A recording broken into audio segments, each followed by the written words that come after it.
Selamat pagi anak-anak semua. Ayo kita belajar. Hai teman-teman, anak-anak sekalian, hari ini kita akan belajar secara mandiri ya. Sekolah belum dibuka, kalian pasti rindu akan sekolah. Jangan khawatir, kalian tetap akan belajar walaupun tetap ada di rumah. Pasti anak-anak masih ingat tentang protokol kesehatan. Yang pertama, tidak lupa pakai masker. Yang kedua, gunakan hand sanitizer saat bepergian. Yang ketiga, tetap jaga jarak. Yang berikut, sering cuci tangan pakai sabun dengan air yang mengalir. Tetap semangat ya anak-anak untuk belajar di rumah.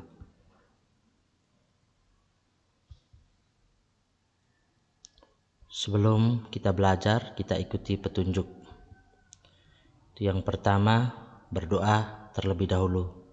Kerjakan setiap bagian yang sesuai dengan petunjuk yang nanti Pak berikan.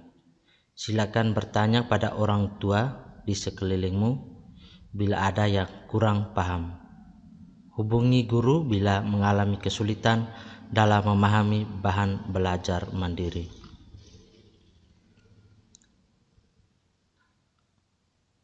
Selamat belajar.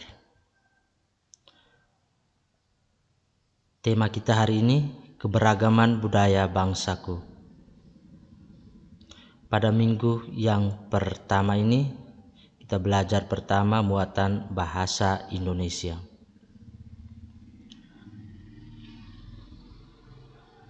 Dengan kompetensi dasar, kita cermati gagasan pokok dan gagasan pendukung yang diperoleh dari teks lisan, teks tulis, atau visual. Sekarang kita belajar diperoleh dari teks lisan. Berikut menata informasi yang didapat dari teks. Menata informasi yang dapat dari teks berdasarkan keterhubungan antara gagasan ke dalam kerangka tulis. Untuk itu anak-anak, pertama kita belajar keberagaman budaya bangsa Indonesia. Setelah mengenal, membaca keragaman budaya bangsa Indonesia, anak-anak bisa menuliskan gagasan pokok dan juga gagasan pendukung. Dan yang berikut, dengan itu kita bisa amati gambar asal-usul warga.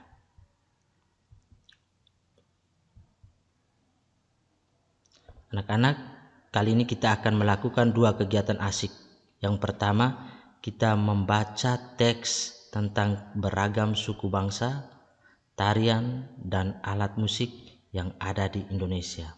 Setelah itu, yang kedua kita bisa menuliskan ringkasan bacaan.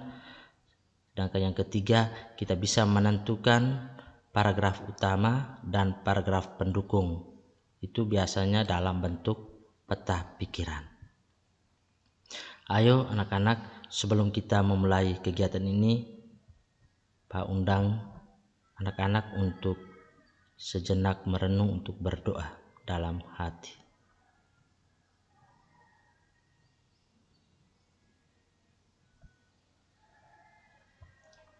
Baik anak-anak, ini Pak kasih ilustrasi ketika aku berlibur di kampung Bapak atau Mama di sekitar rumah. Ada yang memiliki perbedaan denganku. Aku akan menanyakan kepada teman tentang asal daerahnya, bahasa yang digunakan, dan makanan khas daerahnya. Pak kasih contoh teman. Teman ini namanya Brodu. Asalnya dari Maumere, bahasa yang digunakan adalah bahasa Sika, dan makanan khas yang digunakan adalah, atau makanan khas yang dimakan, dikonsumsi itu ubi kayu.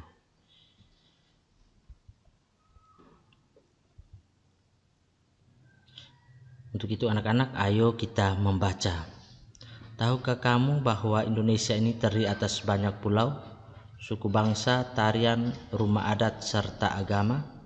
Ayo kita cari tahu lebih jauh tentang keberagaman itu. Judul bacanya Pawai Budaya. Sambil melihat rangkuman, anak-anak bisa dengar Pak baca bacaan ini. Pawai budaya sangat menarik bagi warga Kampung Babakan. Pawai ini selalu menampilkan keragaman budaya Indonesia. Udin dan teman-teman tidak pernah bosan menanti rombongan pawai lewat. Tahun ini mereka datang ke alun-alun untuk melihat pawai tersebut. Kakek Udin pun terlihat sabar menanti. Terdengar suara gendang yang menandakan rombongan pawai semakin dekat. Barisan pawai terdepan terlihat rombongan dari Maluku. Rombongan laki-laki mengenakan kemeja putih, jas merah dan topi tinggi dengan hiasan keemasan. Rombongan perempuan mengenakan baju cele. Baju ini terdiri dari beratasan putih, berlengan panjang serta rok lebar merah. Langkah mereka diiringi oleh suara tifa, alat musik dari Maluku. Bunyinya seperti gendang, namun bentuknya lebih ramping dan panjang. Budaya Maluku sangat unik dan menarik. Budaya Bali terkenal karena bunyi musiknya yang berbeda. Rombongan dari Bali membunyikan alat musik daerahnya, ceng-ceng namanya. Alat ini berbentuk seperti dua keping simbal yang terbuat dari logam. Nyaring bunyinya ketika kedua keping ini dipadukan. Rombongan dari Bali diikuti oleh rombongan dari Toraja. Wanita Toraja memakai pakaian adat yang disebut baju poko. Rombongan laki-laki menggunakan pakaian adat yang disebut sepatalung buku. Rombongan Toraja membunyikan alat musik khas mereka, papompang namanya. Alat musik ini berupa suling bambu besar yang bentuknya seperti angklung. Bentuk dan bunyinya unik. Budaya Toraja sangat menarik untuk dipelajari. Asep dan teman-teman senang melihat pawai budaya. Selalu ada hal baru yang mereka perhatikan setiap tahun. Pakaian adat dari berbagai suku di Indonesia selalu menyenangkan untuk dicermati. Benar kata Ibu Asep, kebudayaan Indonesia memang sangat beragam, kaya, dan mengagumkan. Anak-anak bisa latih membaca di rumah dari rangkuman yang Pak sudah bagikan.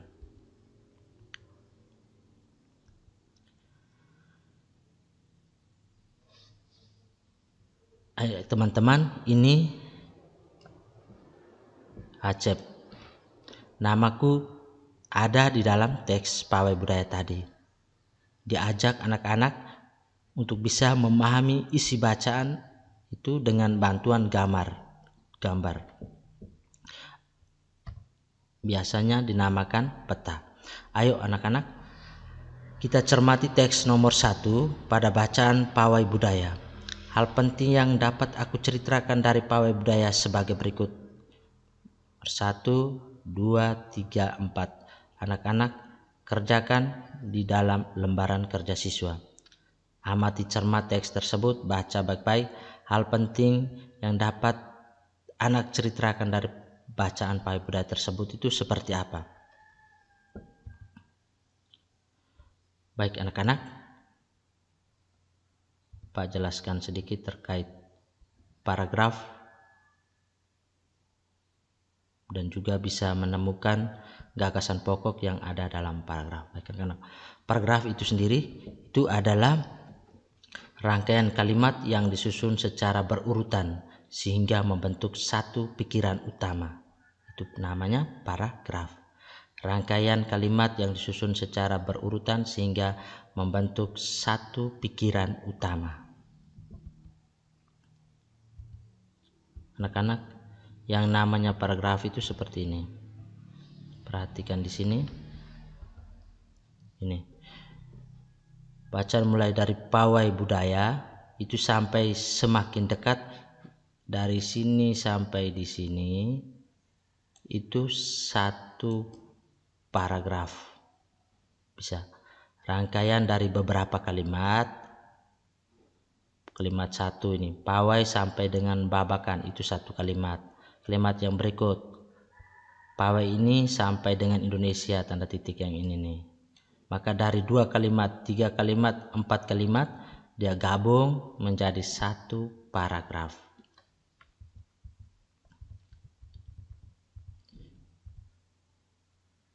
Anak-anak. Nah, anak-anak, rangkaian kalimat yang disusun secara berurutan tadi sehingga membentuk satu pikiran utama, itu namanya paragraf tadi.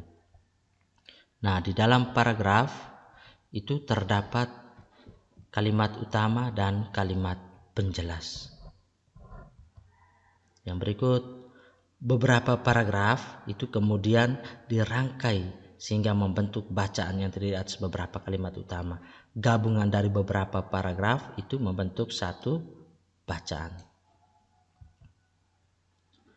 Biasanya anak-anak, kalimat utama ini biasanya terletak di awal, tengah atau akhir kalimat. Sekarang kita tahu tentang gagasan pokok atau gagasan utama atau biasa disebut dengan ide pokok. Itu apa? Baik anak-anak, mari kita belajar. Gagasan pokok itu sendiri itu adalah gagasan yang menjadi dasar pengembangan sebuah paragraf.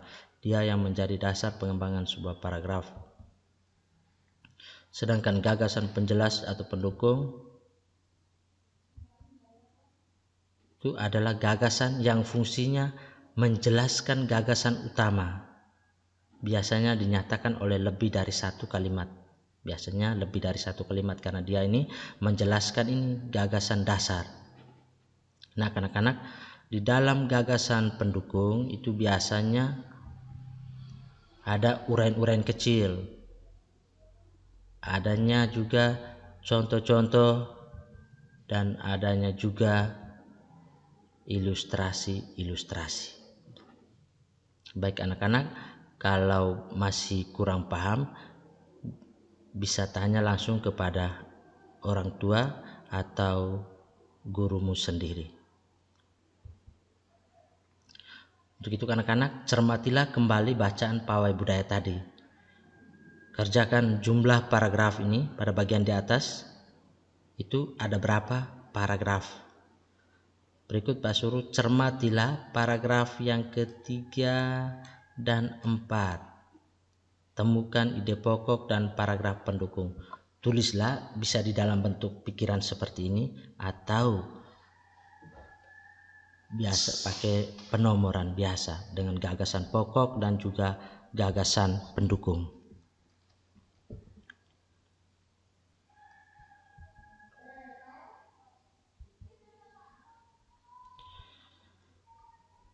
Anak-anak pasti hebat dalam berlatih di rumah. Untuk itu, pastikan jawaban Anda dengan kunci jawaban yang nanti Pak berikan. Baik anak-anak, kita lanjut dengan muatan pelajaran PPKN. Itu yang pertama, kita mengidentifikasi berbagai bentuk keberagaman suku bangsa, sosial, budaya di Indonesia yang terikat persatuan dan kesatuan. Dan juga kita menyajikan berbagai bentuk keragaman suku bangsa, sosial, budaya di Indonesia yang terikat persatuan dan kesatuan. Dengan peta pikiran yang akan kita belajar anak-anak, itu yang pertama, membuat tabel asal daerah tetangga. Yang berikut, keberagaman yang ada di Indonesia. Dan yang berikut, kita menentukan sikap yang mencerminkan persatuan dan kesatuan. Ayo anak-anak, mari kita amati gambar ini.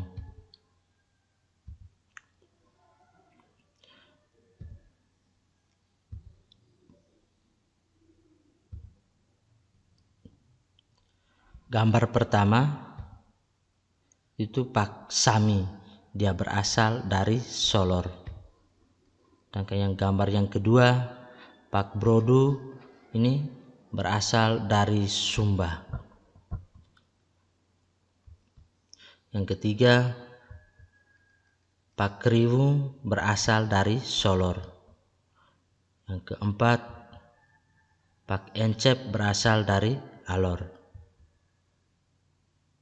Berikut Pak Teke berasal dari Flores.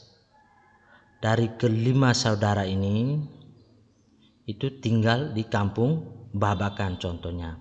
Mereka berasal dari suku-suku yang berbeda. Mereka juga mempunyai kesukaan makanan yang berbeda-beda. Makanan kesukaan mereka adalah makanan khas daerahnya. Mereka juga sangat ahli dalam memainkan alat musik daerahnya masing-masing. Mereka menggunakan bahasa Indonesia sebagai bahasa sehari-hari, meskipun masih sangat terpengaruh oleh logat bahasa daerah masing-masing. Satu juga dari Timur, satu dari Sumba, satu dari Solor, satu dari Alor dan Flores. Perbedaan apakah yang paling mudah dicermati anak-anak dari gambar yang Pak sajikan ini?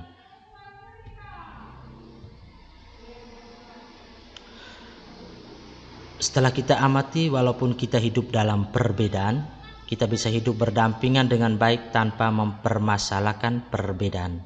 Kita bisa hidup saling tolong menolong guna menjaga kerukunan dan persatuan.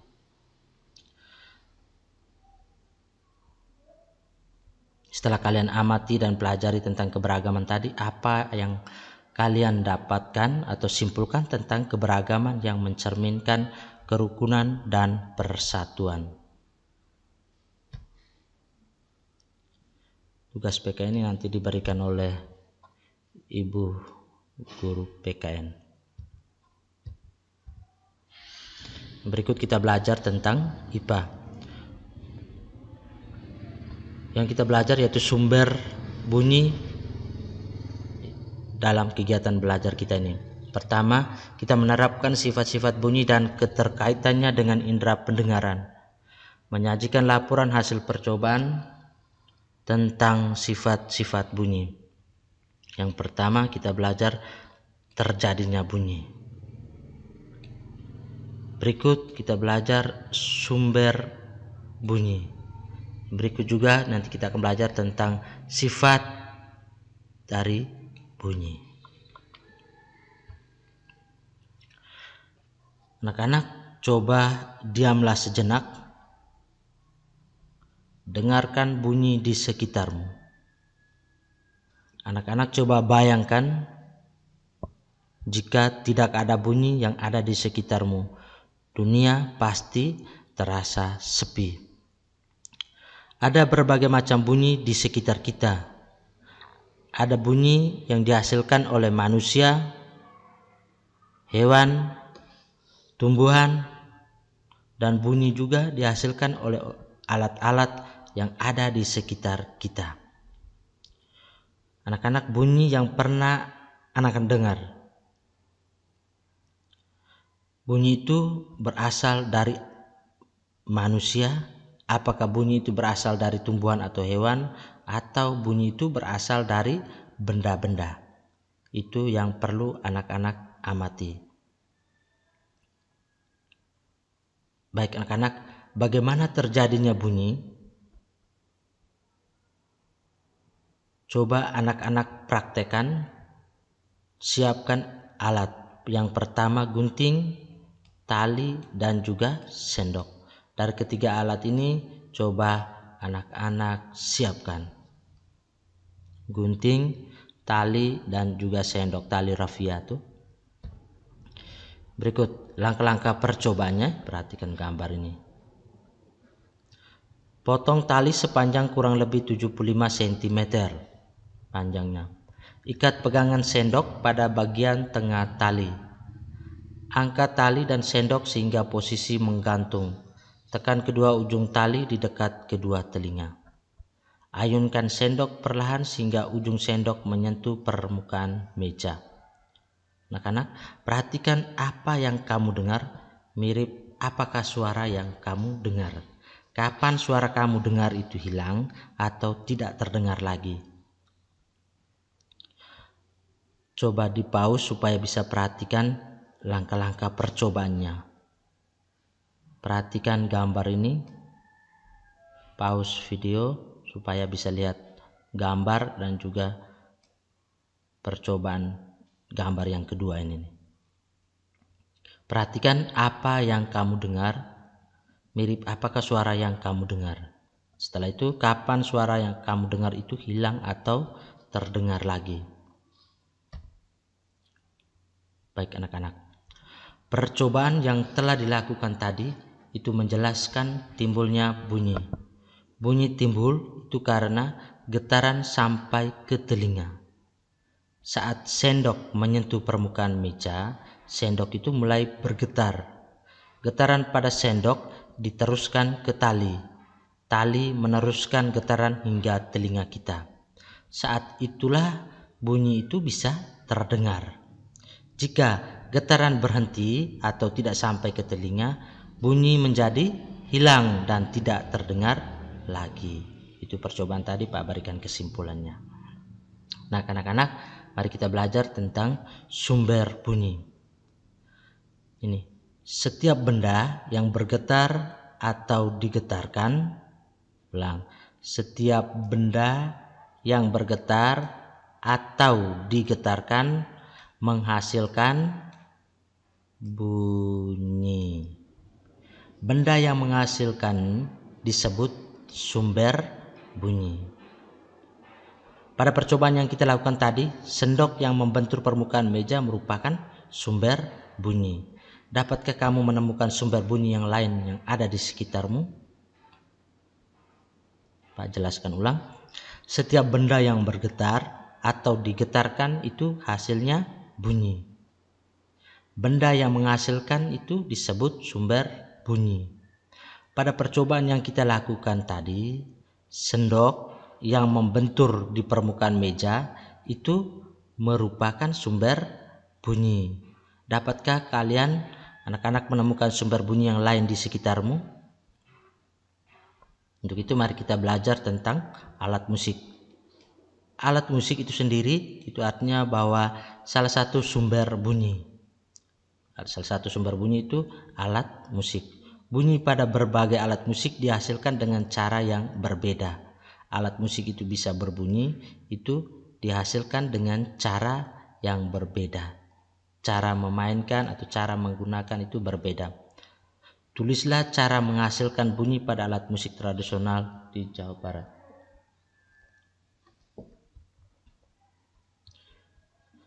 Yang pertama, jenis alat musik angklung. Angklung ini cara menghasilkan bunyi yaitu dengan cara dipetik senarnya angklung. Sedangkan suling cara menghasilkan bunyi itu dengan cara ditiup. Berikut alat musik rebab. Alat musik rebab ini dimainkan dengan cara digesek. Berikut kecapi. Kecapi dimainkan dengan cara dipetik. Sedangkan gendang itu dimainkan dengan cara dipukul atau diketuk kulitnya. Berikut kita belajar tentang ilmu pengetahuan sosial dengan tema mengenal suku Minang dan suku Bali. Itu suku-suku yang kita belajar.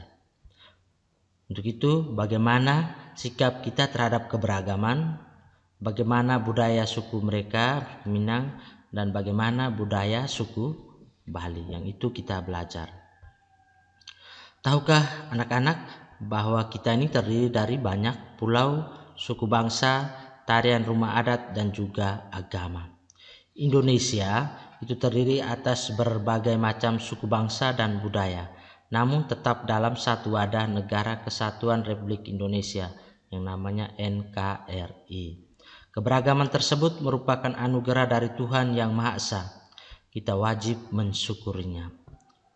Warga yang baik adalah warga yang mampu memahami dan menghargai keragaman serta perbedaan yang ada di sekitar mereka, baik keragaman sosial, ekonomi, budaya, etnis maupun agama. Untuk itu kita cari tahu lebih jauh tentang keberagaman itu dengan memahami budaya-budaya di Indonesia. Itu salah satunya tadi suku Minang dan suku Bali. Ini suku Minang. Coba anak-anak bacakan bacaan ini. Suku Minang adalah kelompok etnis yang terdapat di Provinsi Sumatera Barat. Suku Minang sering disebut sebagai orang Padang atau orang Awak. Bahasa daerah suku Minang adalah bahasa Minang. Orang Minang gemar berdagang dan merantau ke daerah lain. Legenda suku Minang yang sangat terkenal adalah Malin Kundang. Suku Minang mempunyai rumah adat yang sangat khas yang disebut rumah gadang. Rumah gadang ini terbuat dari kayu dan mempunyai bentuk dasar seperti balok. Lengkung atap rumahnya sangat tajam seperti tanduk kerbau. Sedangkan lengkung dan badan rumah landai seperti badan kapal. Atap rumah terbuat dari ijuk. Bentuk atap rumah yang melengkung dan runcing ke atas itu disebut goncong. Karena atapnya berbentuk goncong maka disebut rumah bagonjong. Anak-anak, suku Minang mempunyai alat musik tradisional Minang yang disebut talempong. Talempong dimainkan dengan cara dipukul. Alat musik khas Minang lainnya adalah saluang. Saluang ini dimainkan dengan cara ditiup. Suku Minang juga memiliki banyak jenis tarian, diantaranya tari pasambahan dan juga tari piring. Tari pasambahan biasanya ditampilkan dalam pesta adat. Suku Minang sangat terkenal dengan berbagai makanan khasnya. Rendang merupakan salah satu makanan tradisional suku Minang yang sangat terkenal, bahkan sampai ke mancanegara. Makanan khas suku Minang lainnya yang juga digemari adalah sate Padang dan dendeng balado. Setelah membaca dan bisa mendengarkan teks tersebut dengan baik, coba lengkapi mind mapping suku Minang ini dengan tepat. Tinggal melengkapi titik-titik yang ini. Baca juga yang di sebelah, nama tarian tradisional. Tinggal anak-anak isi di sini. Begitupun bahasa yang digunakan, apa? Nama alat musik tradisionalnya apa, isi di sini. Nama rumah adatnya apa, isi di sini. Nama makanan tradisionalnya juga isi di sini. Suku apa, dari provinsi apa. Ini. Coba anak-anak kerjakan, nanti dikumpulkan minggu depan. Terima kasih.